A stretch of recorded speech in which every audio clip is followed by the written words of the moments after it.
Hello, and welcome to the Freedom Challenge online podcast. Here at the Freedom Challenge, we strive to do good by helping enslaved women and children to do more than you ever thought physically possible, and to do it together by connecting women with a heart for a hurting world. We hope you enjoy your time being informed and encouraged with host Tracy Daugherty and our amazing guests. So let's get ready and join Tracy for this week's episode. Welcome back to the Freedom Challenge online podcast. This is your host and the director of the Freedom Challenge, Tracy Daugherty. The Freedom Challenge is a movement of passionate women who participate in physical challenges that test our limits while raising funds and awareness that disrupt the cycles of poverty that can often lead to human trafficking. We just got back from a challenge in New York City where we did an urban hike the second year in Manhattan.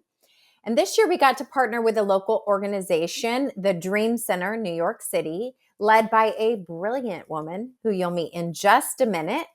And we had such a wonderful time. We met a few years ago at a conference in New York, and we've stayed in touch. And it was really cool to see how God brought this back together. At Freedom Challenge, we often say a few things, but one of them is do good by helping women and children who are enslaved do more than you ever thought physically possible, and do it together with other women who have a heart for a hurting world. And what's exciting about today is that this represents the do it together.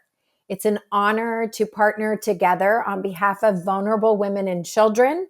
And it is my joy to introduce Priscilla. Please introduce yourself. Tell us about what you do in New York City, a little bit about your life, and how it looks in your day-to-day and the things that you're passionate about. So glad you're here. I'm so excited to be here. Really honored to be here and chatting with you, and honored to be partnering with the Freedom Challenge and the work that y'all do. It's overwhelming in such a good way, where it just feels. I kept saying this the entire time we were doing the walk, but the issue with women and children and trafficking can seem overwhelming, and so it really feels. It feels amazing to be able to do something that you know is moving the needle for somebody in their life. So to be able to do something that seems really big and you can't tackle it all at once, just by walking and just by raising awareness makes you, it not even makes you feel, you really are doing something good and something great and moving the needle. I am Priscilla Perumalla. I live here in New York City. We're coming up on 10 years in July. We've been here. We came with two kids, my son Boston, who is now 14, and my daughter Avia, who is now 12. And then we added a little one, so she's about to be 3. So I feel like an official New Yorker since I gave birth in New York City. They say it's like 10 years you're an official, but I'm like, I gave birth 2 years ago. I've been a New Yorker officially. You are. You are a New Yorker. Yeah, when you're rushing to the hospital in Manhattan, you kind of feel like, okay, this is my city. Yeah. I agree. It's your city. But yeah, so we've been here for 10 years. My husband and I, he's Stephen Perumalla. We moved here first and started a church, the Grace Place NYC, from our church in Texas, the Grace Place. So we launched from them. And we're a small local church in Harlem. We serve a great community. We're truly a neighborhood church. And during COVID, we got a call from the pastors of the Dream Center, which at the time had a church, a ministry school, and the nonprofit.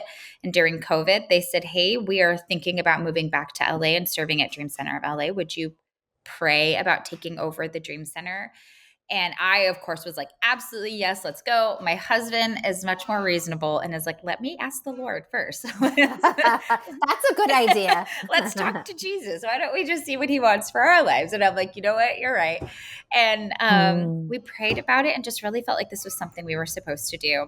And so we have been overseeing the Dream Center ever since. We no longer have the Bible school, loved the Bible school. But we really focused in our efforts with our church and with the nonprofit. And so it's been a wild ride, trying to navigate doing things we've never done before, but knowing that's always been in our hearts and being able to have the tools to serve the city in the way we'd always dreamed of. No pun Yeah. intended with the Dream Center, but We'll take a pun. we'll take, yeah, we'd always served our communities in the scale that we were able to. Again, we're a small church in Harlem, and so whatever we could do, whether we got small bags of groceries and visiting and door to door, and just serving the community in the way that we could.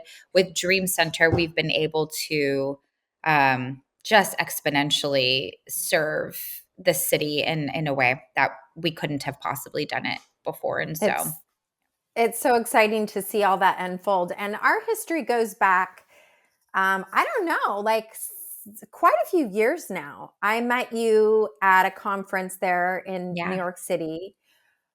I've told you this before, but like I always dreamed I was a New Yorker. I still do. So like I am so intrigued by the whole New York lifestyle.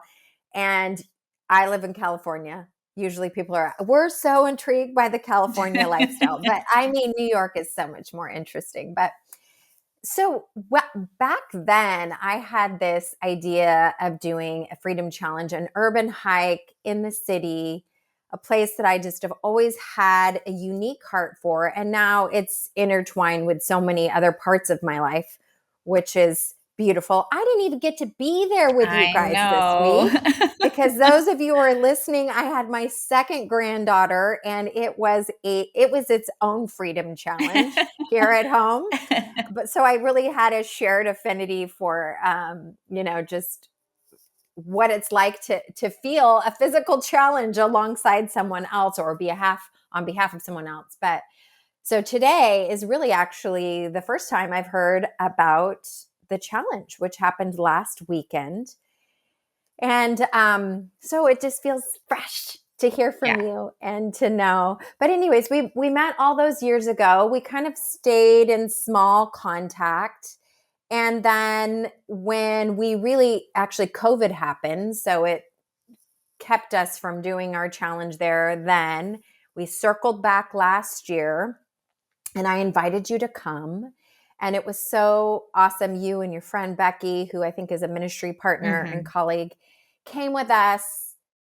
And then we were sitting down talking together. And I was like, what if we did a partnership? So that is always so fun when there's a seed planted, often relationally, and then to watch how those things unfold. And so that is really what brought us to this last weekend. And hearing you're passionate about the Dream Center and your why behind what, your yes. Of course, now you told us your husband said you prayed about it, which is good. I just a little more about that. What's it like to be in the city and, what has God shown you in this space? And you even alluded to how much this has become a help for your local congregation. Yeah. And so, unfold that a little more and then we'll get into the challenge itself.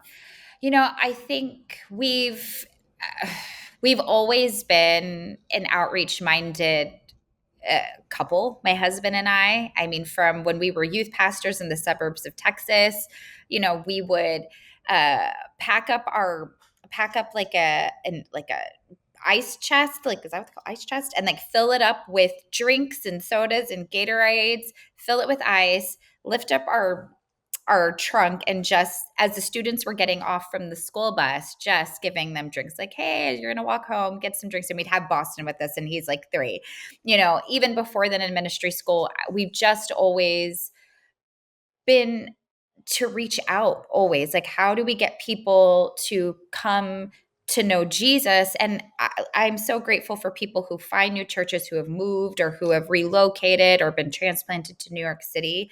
And please come to our church. We would love to have you.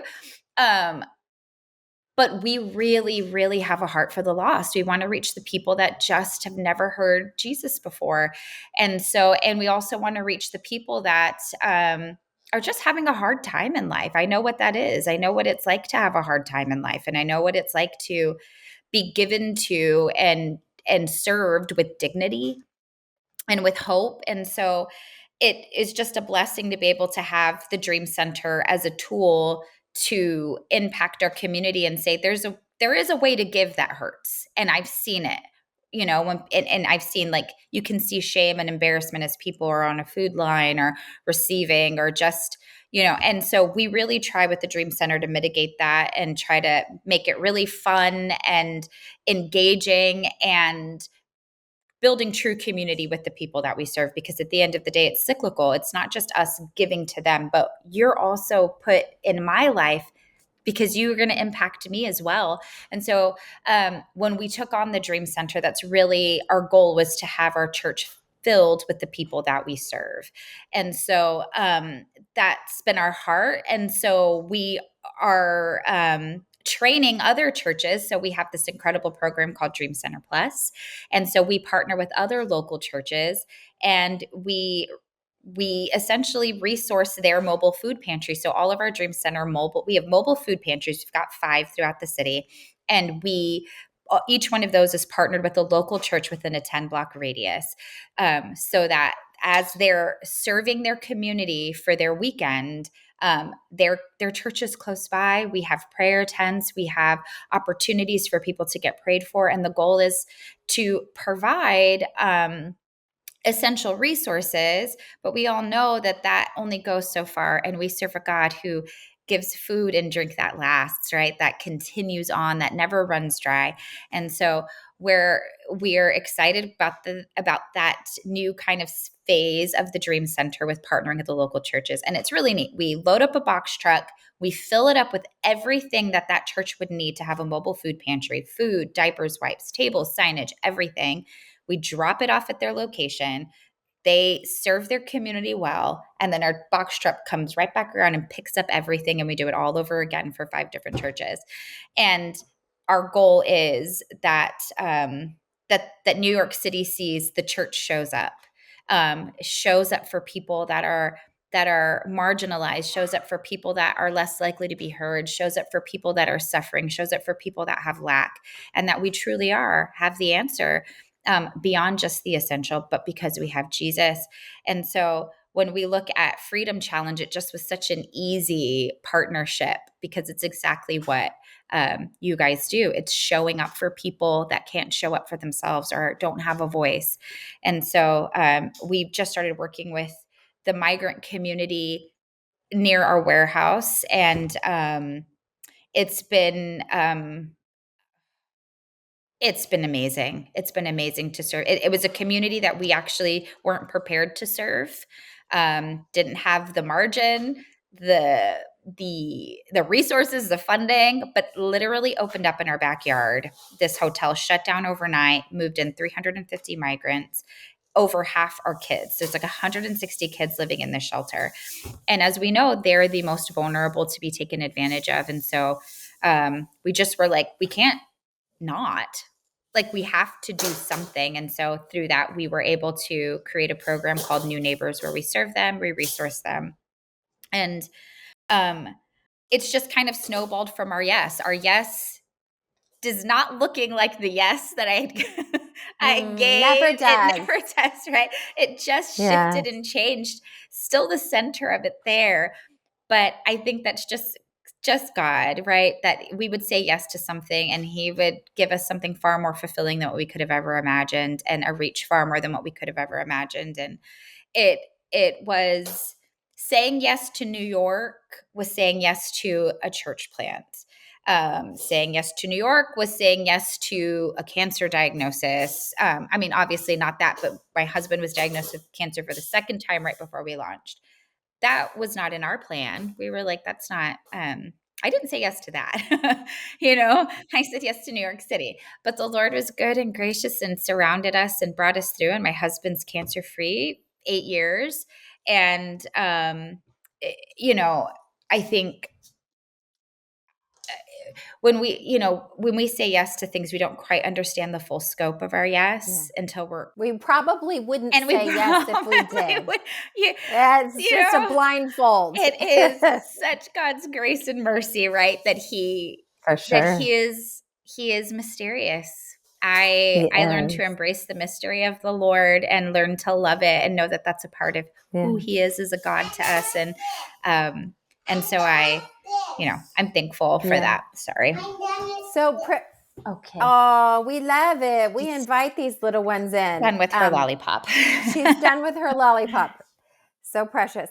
I would love to hear, I know on Friday night of the challenge, we, a group of women actually got to serve alongside of some of your team there at this neighbor outreach for the migrant families that you alluded to. And that is the one thing I really did hear back on, was how special that was to sort of have more of an immersive boots on the ground experience. And I remember sitting there in that, I feel like it was a Thai restaurant. We were cooking up this idea, and you're like, wow, this could be a great Mother's Day outreach. And that is exactly what happened. Mm-hmm. So just fly over. Fill us in. What happened on the Friday night of this last weekend of this Freedom Challenge Dream Center collaboration? It's been probably one of my most favorite events we've done in our New Neighbors program. And so we invited the moms. It's kind of like a post Mother's Day event. And we invited them, letting them know we had some essentials for them. We also had really great fanny packs from Stony Clover filled with Honest Company products. We had sweatpants and sweat tops from Stony Clover that they graciously donated to our event. And we told them, hey, come at this time. And then I just had this really great idea. I'm like, it would be really nice to do a flower bar. And I was like, I would love to do that. But again, we're looking at budgets, and like, it's really not in the budget. But I would really like to do it. So there's a Trader Joe's in our area. And I'm like, you know what? Let me just go stop by. Let me ask them. Let me just see if they got any extra flowers. Let's just ask. And so I went to them and I said, hey, this is what we're doing. I don't know if you know, but there is a large migrant community here. The one that we serve, which is right behind our warehouse, is just one of, I want to say 4. I might be off on that number. They also have a really large one, which is houses 1,000. And again, half are kids. So we have a lot of children when we're talking about these migrant shelters.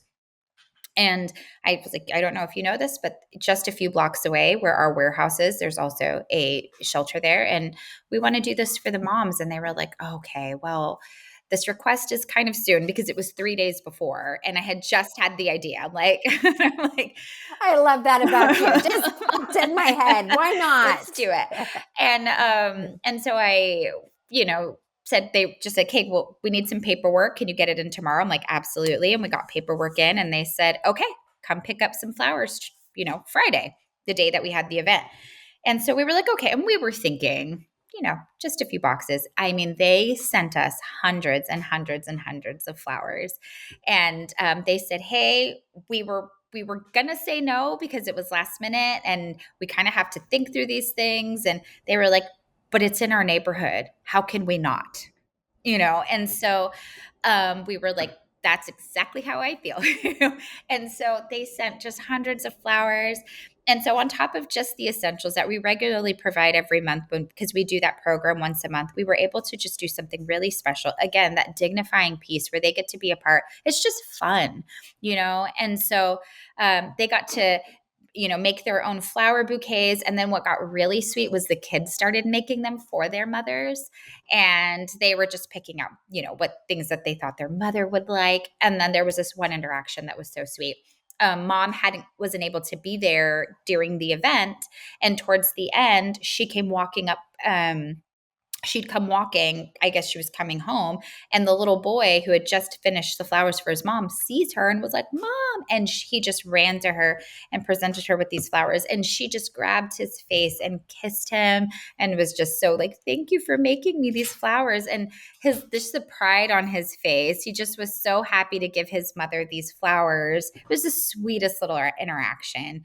And just to see just the happiness and the lightheartedness and just kind of floating through the air that day. It just was fun. And I think the women that were able to volunteer, I mean, we just all had a lot of fun serving and getting to know each other and laughing with the women that we were serving and playing with the kids.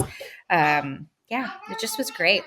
And facilitating the beauty and the significance of these lives together. Yeah. I mean, if you're a mom, I'm a mom. It never gets old. The bouquets, the little handprint things. Yes. Now I'm a grandma. So all of those things, like all of us mothers, this just, and the children, right? There's something that happens that is so affirming of the significance or the dignity that resides in a human being. And so for the women of the Freedom Challenge, then to be able to partner with like-minded heart, vulnerable women and children that are really human trafficking or exploitation is very prominent, the possibilities of that. And us being able to see, humanize those spaces, because so often we're working globally. So to be able to actually go, this mom is a human, and I am talking with her, laughing with her, being in her world, that really is so meaningful. And a lot of us don't take the opportunity or don't have that opportunity. So I love that got to happen. And then the next day, what happened was this urban hike through Manhattan. And again, this is the second year we did it. This year, we were a little more intentional. Under your guidance, you were able to help us think through the different places that we could stop and pray in the city. And that was really special. I actually remember you and I had done that the year before, where you stopped and said, right there is where Church Plus happens, where the mobile box car shows up, and we stopped and prayed. And it was, again, in that moment, I'm like, this is a good thing to expand upon. Like all these places, these touch points where we get out of sort of a story out there somewhere, a sad story, into right here, right now, real people that God loves, image bearers, and us stepping in to truly love our neighbor as Scripture exhorts us to do. So the walk itself, it started on Saturday morning. I think it was just under 16 miles. I can't remember here, but it was a biggie, starting at Battery Park, which is the zero of the island, and going all the way up to Harlem. So, give us a little, let us be there with you, showing up in the morning and beginning this walk with 35, 40 women praying, their shirts on, all of that. I think my favorite part about it all is just connecting with different women that we get to make. So it's really fun when you kind of gather there at Battery Park and you get to your location and you're just starting to talk to different people, meet people, finding out where everybody's from. And, that's always just really fun. The energy for that morning is nice. And it was just a nice, crisp, cool morning too, which I was so thankful about. And a beautiful day. And it's encouraging when you just see women get together and support one another. And the women that showed up for the Dream Center too was just amazing. It is intimidating. And I will say it took a minute for you to convince me to do the first one, right? So we were just talking about it and I'm like, okay, like Freedom Challenge. And I'm like, I don't know if I could do like a mountain or a hike or anything like that. And then we were like, well, let's walk Manhattan. I'm like, okay, I think I can do that one. But it is intimidating whenever you're asking women and you're saying, hey, look, we're going to do this. And they're like walking all day, the whole thing. And so those conversations, you just kind of have to stay on them. And I'm like, you can do it. It's going to be fun. If I can do it, you can do it. And really, if I can do it, anybody can do it. Because last year I was crawling towards the end and I was like, oh my gosh, I can do it. And it was such a big like accomplishment. I felt like to be able to finish something like that, especially struggling. And then, and then you just look around and there's women that are much older than me, just walking as if a pain in their body doesn't exist. And I'm like, how are you doing this? I'm like, this doesn't make sense. I'm like, nobody's in pain. Everybody's just chatting and giggling and laughing. And I'm like dying inside. Well, the age range was pretty broad from, I think I heard 14 to 80, which is kind of cool. We had from our church, absolutely love this woman. He is 85 years old and completed the entire walk. She did the whole walk. And she just said, nobody said I couldn't do it. So we were like, okay, well, come on. And she just took it so seriously, was able to she took fundraising seriously. She took the walk seriously. And she just blew our minds, and she blows our minds all the time. She's such a phenomenal woman, but just thankful to have her come and be a part of this walk as well. My daughter got to join. She's 12 at 12 to 85. And she joined at the halfway mark in Central Park at Sheep's Meadow. And her little friend joined as well. And her mom joined us, and Avia got her friend to do it. And so she got to have a little buddy to distract her because she needed that. Well, it's interesting in this because with Freedom Challenge, we do a physical challenge. This was a one-day event. We ask women to fundraise from $500 to $1,000, inviting their peers into this topic and supporting them. And I think I believe will come in maybe a little over $30,000, which is so significant for the impact of mission. But not only that, it's not often where you have women of all these ages outside of their roles, just together as women with a commonality for purpose and doing something physical that's representing what a woman or a child might go through, women that we might have met Friday night. So when you think of New Yorkers, we always think of walkers. But one thing I found interesting, because we had a good amount of New Yorkers that did this event, is that most New Yorkers have not walked the majority of their city, right? You kind of stay in your space. So that in of itself is not only spiritually impactful, physically impactful, but from a theological, spiritual standpoint, I would just invite you to speak into like, what do you think? Like the actual symbolism of walking land. Yeah. There's a lot in scripture about that. It's like taking ground, right? Or just reclaiming what's the Lord's. And so starting from the top of Manhattan, to the bottom of Manhattan to the top, and praying through it and praying for our city and praying for, dark corners to be lit up and knowing that we're the lights, And so if I'm praying for dark corners to be lit up, that means we're praying to activate saints, that saints would be activated in their faith, that their lights would shine bright. And so the fact that we've got to have many people that live here in New York join us this time around was really great because this is our city, this is our town, these are our blocks, and we're praying over it and declaring God's word. And I think taking ownership with just our eyes, it's hard to ignore what's ours when you see it all. And so it just was, I mean, it's empowering. And there was this, there was a woman that I invited. She's a dear friend of mine. And as we were walking, one of the streets we walked, her office was right there. She was like, "Oh, this is where I work." And then we stopped and prayed for her and her job and for her work. And she is a New York City, Broadway theater producer.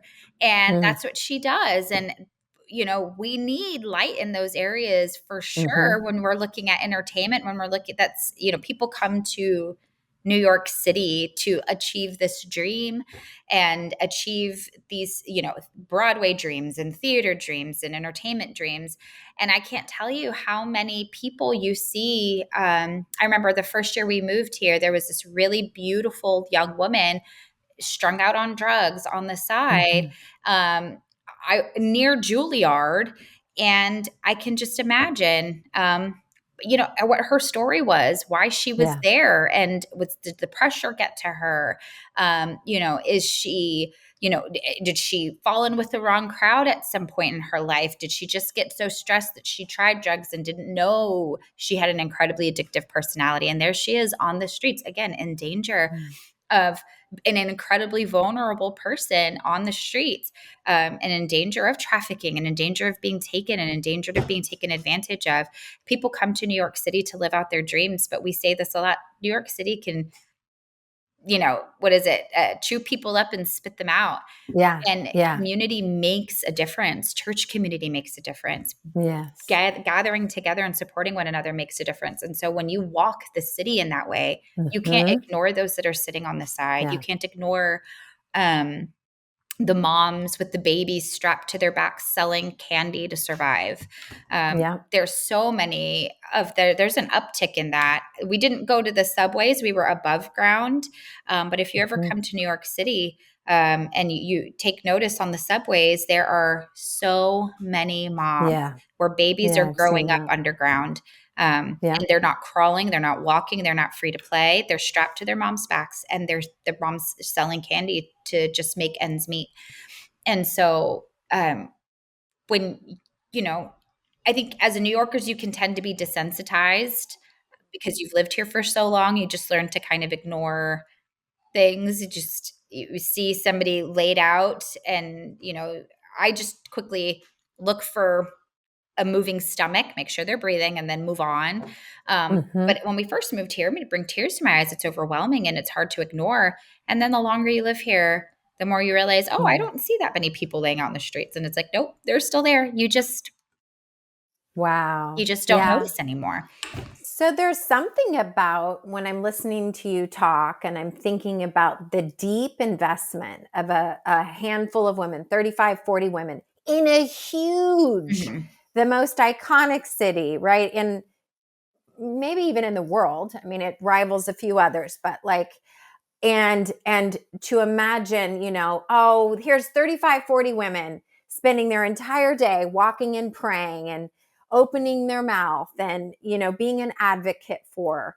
It would be easy to just minimize that and go, okay, well, what is that really doing in light of all of this? I think you spoke to that early on. But when you really think about how God is all places at all times, because of the Freedom Challenge, we're focused on the least reached places in the world. The places in the world people don't even know about. So it's like least reach of least reach, right? And you're highlighting women and children that are least reach on the streets that no one's even seeing Right. anymore. They're invisible people of Right. sorts. We're trying to take a light and go, there's a invisible person. Do you see them? God sees them. They're all of that. But what's remarkable to me is how in the spirit, if we could really see the work that was done, Yeah. that many people went today, on this day, I'm going to take my entire day to pray with others, together, believing that my steps matter, that God hears my prayer, that He's fighting and activating for people I don't see, for people I do see, for people here, for people in a place that I may never, ever get to. But how significant Mhm. that is spiritually as we connect to those realities. And, if we just use our physical eyes, we go, well, this was a day that we did. But if we use our Right. spiritual eyes, we drop into that, we're like, that is cataclysmic to the powers of Yeah. darkness, right? Like what happened on that day. So I don't know, maybe tell me a little bit about your personal expectations. Like what were you, when you really think about everything that included your yes, why you invited people and the, fundraising for and all of these things. And you think back, maybe what was most in your heart to see God do in you and those that you brought in your city. I think I'll go back to what we just talked about. I think just a reawakening of Mm. of our love for why we all said yes to come to the city, Mm. especially when you're gathering a bunch of women who live in New York City, and we're here and we're in the day-to-day grind, and we're taking care of our kids and doing school drop-offs and, Mm-hmm. going to work, and just got our heads down and we're focused, just trying to make it here. And, Mm. got our families. But we all have a reason why our passion was stirred to come to the city, to live here, Mm-hmm. Mm-hmm. um, to sacrifice to live here. I watched this video the other day, and it was all the reasons why somebody hates New York City. I hate this. I hate the trash. I hate the rats. I hate the rat birds. I'm I've never seen a rat bird, and I don't want to. So don't know what I that do is. not want to see a rat bird. What is that? Maybe it's a bat. Maybe it's a bat. I've never. And then it said, "But I hate everywhere else. But I hate your city more." That's what it was. Wow. And it's so we all gathered to this collective struggle to be in New York City. But it's really not like that. I Yeah. I genuinely love New York I City. get it. But the challenges of living here are, they can be overwhelming, and you can just learn to take care of you. And got to look out for you, got to look out for your family. And again, head down, just move, because New York City is a beast. It's a beast. It's a beast, and it sharpens you. It has its challenges, and then it's got its really amazing things that you get to be a part of. But in its challenges, you forget the love that you have for it, and you forget your why. And I loved that we got to take a group of women to come and remind them of why they love this city, and not just out of visual, like you were saying, just you're physically seeing, but through spiritual eyes. We're praying for our city, and there's nothing better, I think, that can turn some bitter water into sweet water than praying and loving on your city through prayer and declaration of God's love over it. And that was really my goal, was to just reignite some passions with women, and just to see hey, God still needs you here. God has a plan for you here. You're here for a reason. And we all, and not to ignore the deep need, the deep spiritual need that God requires of his saints in a place like this. Prayer and fasting and thoughtfulness and intentionality.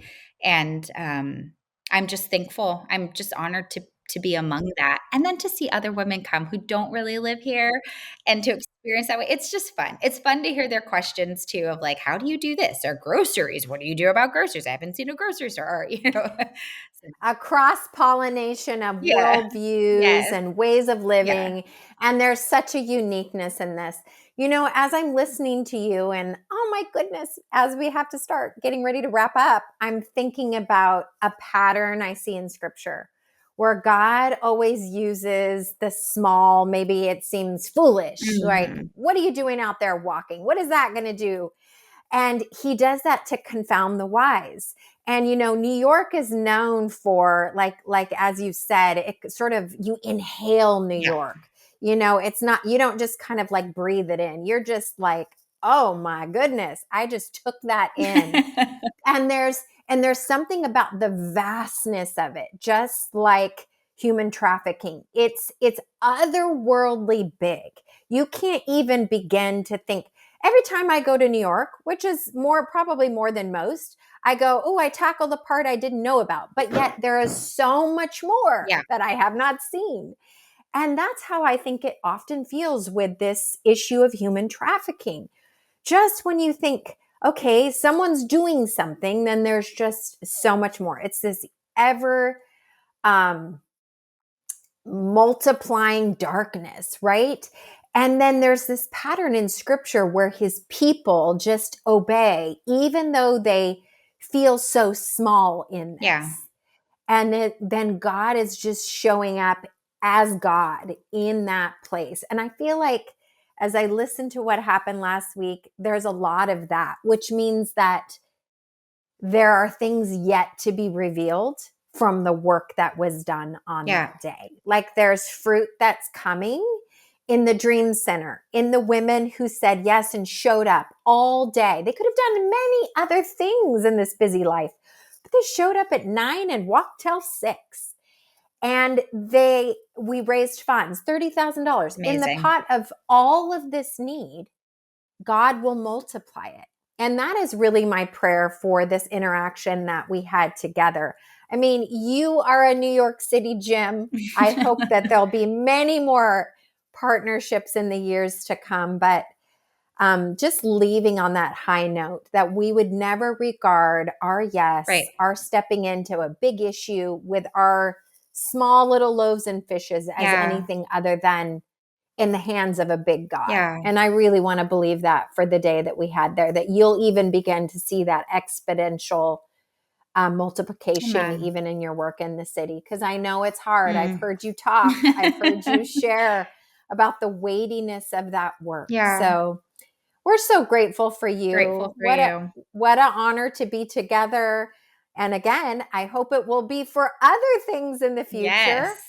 But you are a joy to us. And for all of you who joined today, there are so many ways that you can get involved in the Freedom Challenge. You can challenge yourself, which we have the Adirondack Challenge in New York. It's upstate New York, coming up in September. It is not too late to sign up for that. You can pray intentionally, as you just heard all of us talk about. Give generously. There are many opportunities. There's a place for you. And until next time, let's continue to do good by helping enslaved women and children. Do more than you ever thought physically possible, like the women in New York who walked almost 16 miles. And do it together by connecting with women like Priscilla and Dream Center who have a heart for a hurting world. God bless.